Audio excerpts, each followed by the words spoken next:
అండి, welcome to SNS travelling YouTube channel. ఈరోజు మనం ఎక్స్ప్లోర్ చేసే ప్లేస్ వచ్చేసి కీసరగుట్ట శ్రీ రామలింగేశ్వర స్వామి టెంపుల్. ఈ గుడి తెలంగాణలో మేడ్చల్ మల్కాజ్గిరి డిస్ట్రిక్ట్లో హైదరాబాద్కి 25 కిలోమీటర్స్ దూరంలో ఉంది. చెప్పాలంటే ఇంతకుముందు ఈ టెంపుల్ అంతగా డెవలప్ అయ్యలేదు, కానీ ఇప్పుడు మాత్రం ఫుల్గా డెవలప్ చేశారు. అండ్ ఇంతకుముందు భక్తులు దర్శనానికి వెళ్ళాలంటే పైకి ఎక్కడానికి స్టెప్స్ కూడా ఉండేవి కాదు, చాలా ఇబ్బంది పడేవాళ్ళు. బట్ ఇప్పుడు భక్తులకు ఇబ్బంది లేకుండా పెద్ద పెద్ద దారులతో స్టెప్స్ని నిర్మించారు. ఈ గుడి 17వ శతాబ్దంలో ఎప్పుడైతే కుతుబ్షాహీ తానిజా రాజులు ఉండేవాళ్ళో అప్పుడు ఆ రాజు దగ్గర అక్కన్న మాదన్న అని 2 మహామంత్రులు ఉండేవాళ్ళు. వాళ్ళు అప్పట్లోనే ఈ ఆలయాన్ని దర్శించుకోవడానికి వచ్చారట.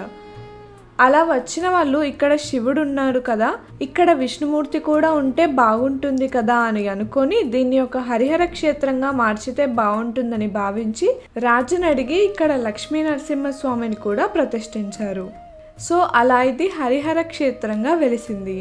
అందుకోసమే ఎలాంటి స్పెషల్ డేస్ అయినా లేదా పండగ రోజుల్లో అయినా, శివరాత్రుల్లో అయినా, మాఘమాసంలో కానీ, కార్తీక మాసం, శ్రావణ మాసం అయినా సరే ఇటు విష్ణుమూర్తి అటు శివుడు ఇద్దరూ ఇక్కడే ఉంటారు. కాబట్టి భక్తులందరూ వీళ్ళిద్దరిని ఇక్కడే దర్శించుకోవాలని ఇక్కడికే వస్తారు. ఈ వీడియో గురించిన మరింత ఇన్ఫర్మేషన్ కోసం డిస్క్రిప్షన్లో ఉన్న ఫుల్ వీడియో లింక్ని క్లిక్ చేసి ఇప్పుడే చూడండి.